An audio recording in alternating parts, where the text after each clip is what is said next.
Hello, my name is Barry Halverson, and tonight I'm going to give you a briefing and some video for Lake Lawrence boating safety and what you need to know to boat safely on Lake Lawrence. If you're coming from outside the Lake Lawrence community, you definitely need to look at this video and understand the environment that you're coming into, where the hazards are on the lake, and how to avoid them.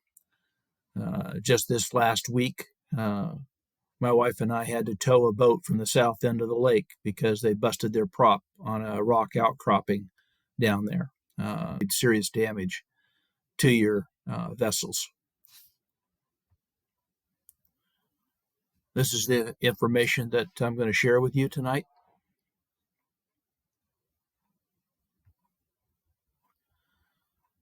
So when you go boating, I don't care where it is, you need to know your surroundings. You need to know the water body that you're going into, and particularly if it's your first time, you need to take it slow until you learn the area. Just go out there on the lake, putt around the lake or the water body slowly and see where things are at. Sometimes you can't see them. They're just below the water. And I'm going to show you some of those places in a video later. You need to know the rules of the water body, the speeds, the direction of travel, that kind of things. And that goes with the Washington State boating laws and regulations. There's a website there that you can go to get that information. I've also put a video online on Thurston County boating rules and equipment requirements for Washington State and Thurston County lakes. My recommendation is to also visit your local jurisdiction website for more specific information on those rules. Hi, I've just been talking to you about boating safety on Lake Lawrence, about speed and direction. And I just got sent a video that I want to put on here to show you that exemplifies what you shouldn't be doing on a small lake. These were two speedboats on West Lake Lawrence, which is the smallest body of water on Lake Lawrence. So watch closely, and then I'll be back to you about talking about the rest of the safety issues on Lake Lawrence and lakes in general.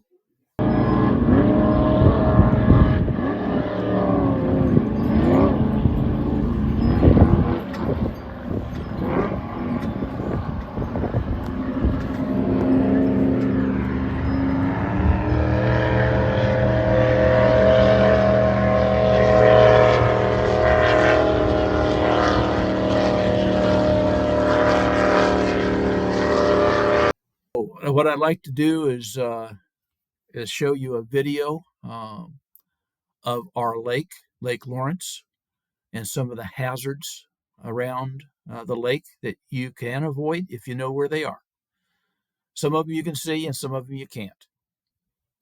You also need to know what the known hazards on the lake are.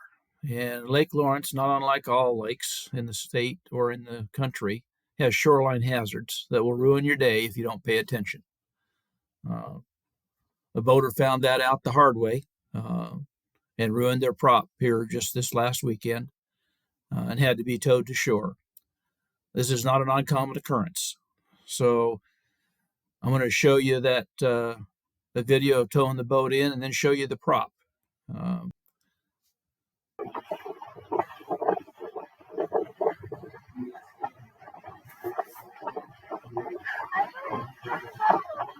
But there was a lot of, everything seemed to kick up right here. Nothing went out. Well, it might be more than your prop, but, oh yeah. And that will throw your balance and everything off. So let's talk boating safety around the lake for a minute. From this dock over here on the east side of the lake toward the south end of the cove, if I swing around and look straight across the lake at the Thurston County Undeveloped County Park, a little bit past that cove, you do not want to go south of that, particularly in July and August. There are a lot of rocks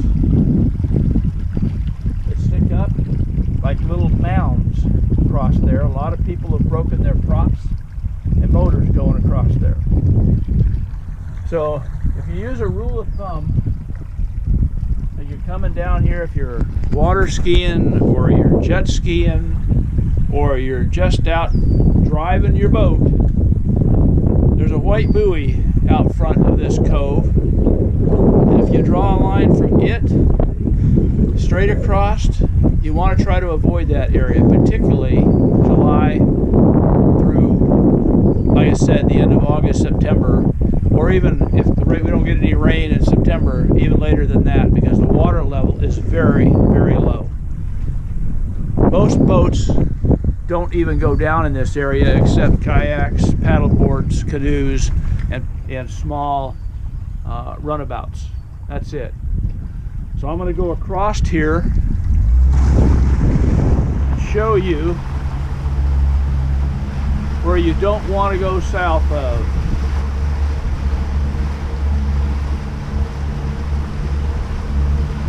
This area about 50 foot off of my bow to my left has a rock mound that sticks up out of the water. A lot of people have hit it. None of them were happy about it. That forested area straight ahead is called BLM Island, or Bureau of Land Management Island. It's owned by the Bureau of Land Management. Another way to get to it is by boat, kayak. It's a very small island. It's only about 75 yards long and about 25 yards wide.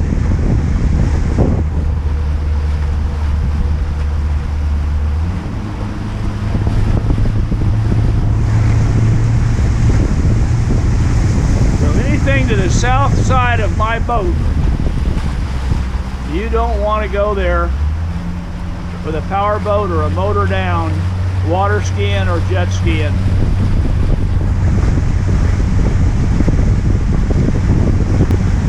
Now the rule of the road is stay 100 to 200 feet off the shoreline at all times. There's a real good reason for that. Along the Thurston County undeveloped park here, you've got trees that have fallen over in the water, and they stick out a long ways. You get too close and you're going to hit them with a prop or a jet ski. That's not something you want to do.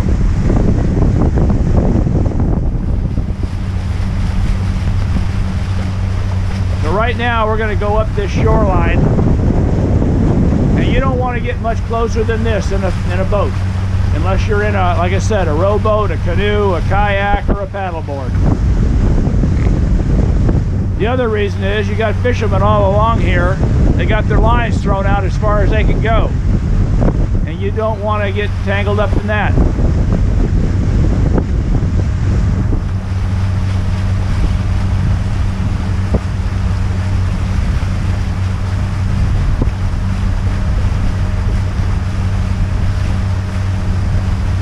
You can see some of the trees lying in the water.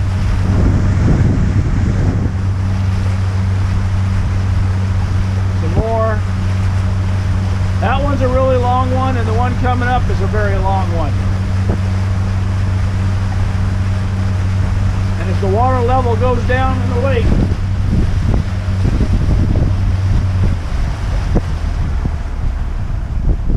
it's going to become more dangerous.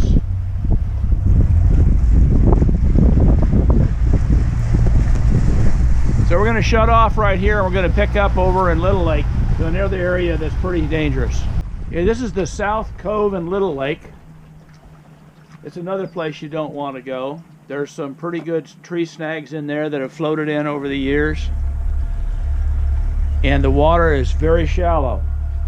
Unless you know exactly what you're doing, you just need to stay out of there. You can see the lilies coming up.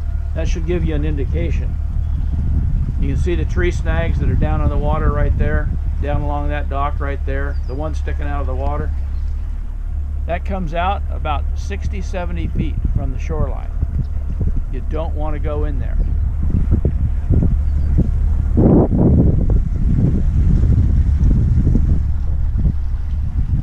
So we'll go up the shoreline a little bit further, and I'll show you a couple other areas you don't want to take a power boat with a motor down. Okay, this is another cove. It's on the west side of Little Lake, and it's extremely shallow. From this boat dock all the way across to that point. You don't want to go in there. Number one, it's private property. Actually, they own the rights underneath that portion of the lake. And there's stumps and trees that have fallen. The beavers have fallen trees in over there. You can probably maybe see some of the limbs sticking up. But the more the water level goes down, the worse it's going to be. This area right up ahead of me, this shoreline, is full of snags and an old dock that used to come out about 50 feet into the water. And I'll go by it just to show it to you. A part of it's still sticking up.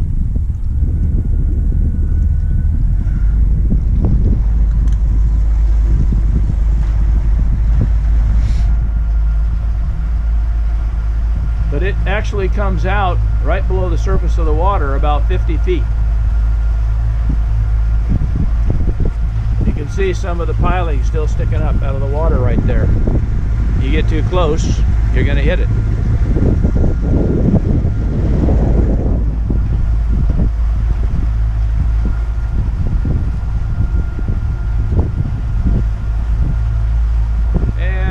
Another reason why you don't want to go very fast around the lake when you don't know what's coming up. There's a log sticking out.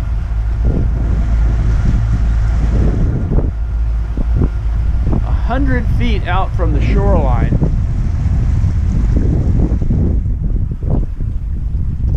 You can see it right there.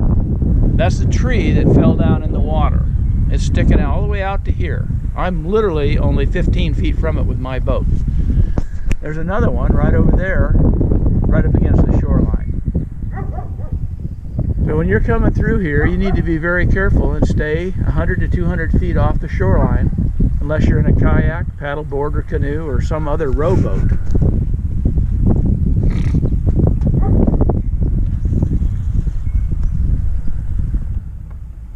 So we got one other area that I want to show you for boating safety around the lake.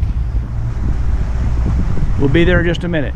So you can hopefully see I'm about 250 feet off the shoreline over there from the little park, the Lake Lawrence Community Club Little Park.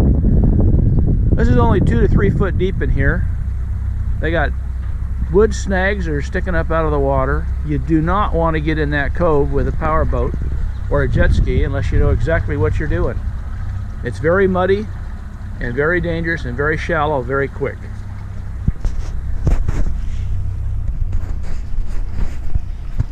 Now, around the perimeter of the rest of the lake, Little Lake, you're probably pretty good as long as you stay 100 feet off the shoreline.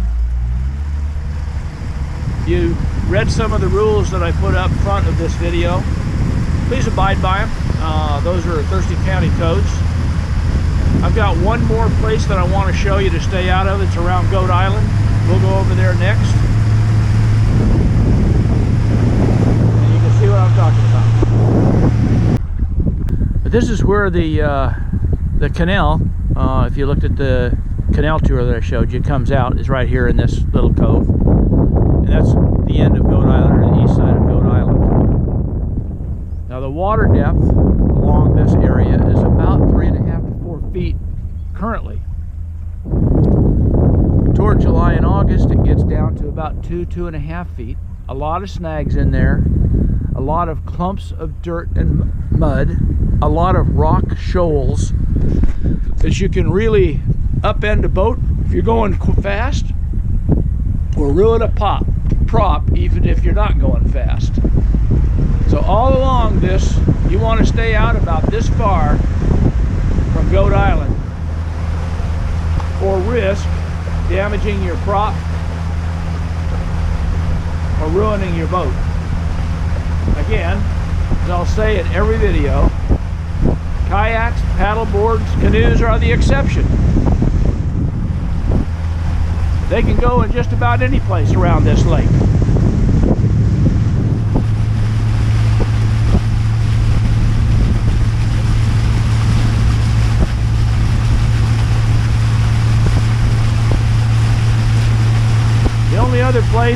spot on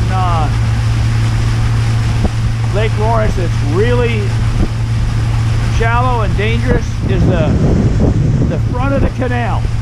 As you come across the front of the canal, there's a berm that sticks up, goes all the way from the shoreline to the Goat Island, and it's about a foot shallower going across that little ridge than the rest of the canal.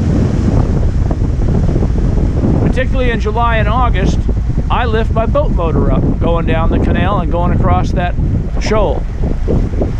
Otherwise, I've hit the bottom. So just be careful.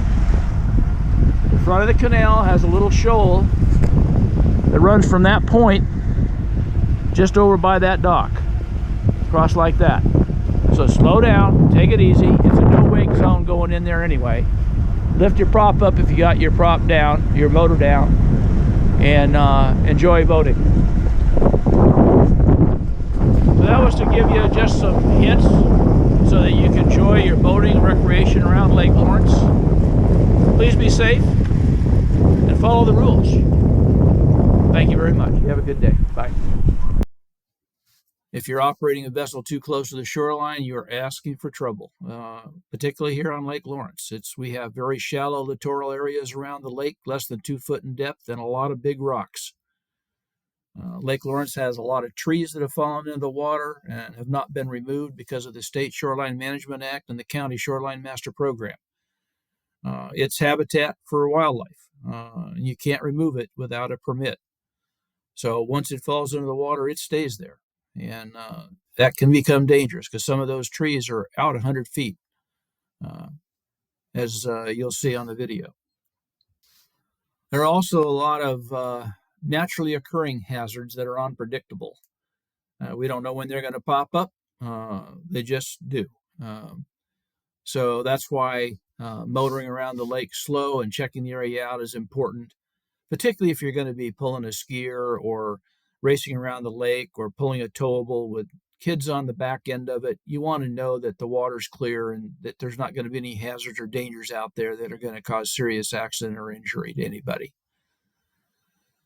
So logs, as I told you, trees fall into the water all the time, and as you'll see or have seen in the video, we have a lot of logs, and when they fall into the water, sometimes the ends of them break up.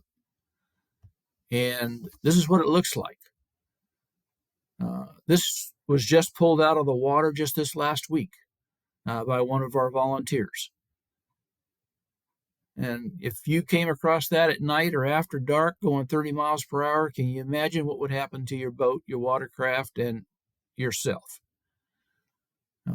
So please, after dark, heed the speed limit, bring it down to 5 miles per hour. And avoid injury to yourself in damage to your vessel. Also, we have out here what is called yellow flag iris floating islands. In 2016, this caused the hydro races on our lake to be canceled because there were so many of them floating around out there. This is what they look like. This is a small one in comparison. We've got one stashed over in the cove right now that is 70 foot long by 20 to 30 foot wide. And they're like icebergs. They got more substance below the water level than they do above it. All you see above it is some vegetation. So you can see them, but if at night you can't see them until you run up on them. And it can seriously hurt you and damage your boat. What we try to do as good stewards of our lake and volunteers is when we find them out on the water, we have volunteers that go out there and we lasso them and we pull them to shore and we tie them off. This is an example of 2 of those islands being towed. Each boat's pulling a different island. We pull them to a safe cove and stash them in there. Unfortunately, we tie them up to the shoreline, and people don't know, they're young, they're old, but somebody, they're not animals, untie them or cut the ropes and they drift back out in the lake. We certainly wish that they wouldn't do that. It's just makes and causes more work and more hazard for people boating on the lake. Mud islands. Now, this is one that I had never heard of before until I got here. Let me show you. This thing is about 6 foot beneath the water, and it's about 10 foot by 6 foot. And you can see the shovel in the frame in the lower right. This particular one, we chopped it up with the shovel and sunk it in place. You can't see this if you're going fast on the water. You'll hit it. And it can be very dangerous because, like I said, they're huge underneath the water. They're heavy. They're bulky. And if nothing else, your boat will go over it and your motor will hit it and your motor will pop your boat up. This thing comes from the bottom of the lake. They erupt from the bottom of the lake because of the gases that build up underneath the mud from all the debris and stuff that's down there that disintegrates and forms gases, and then they occasionally bubble up. We see 1 or 2 of these a year out here. And when we see them, we either break them up and sink them in place, or we tow them away. And we get them up to a shoreline where we can work with them and cut them up and make sure that they're not a danger to anybody. Floating masta lily roots. This is another one I hadn't experienced before. This is what the tubers of a cow lily or spatterdock look like. They almost look prehistoric, don't they? I mean, it looks like something out of some weird science book, and that's exactly what they are. They're huge. And you hit that, those things are solid. I mean, they are heavy. And they float up because the lilies die, and then the roots release, and they float to the top. And that was a particularly large one from just a couple years ago. And we have the smaller ones, about a third to half that size, frequently. And when we identify them or someone notifies us about them, we try to go out there and take them out of the water or chop them up or get them off to the shoreline. So I hope you enjoyed this video. I hope it helps you be safer on Lake Lawrence. So with that, I hope your boating is safe, enjoyable, and you have fun.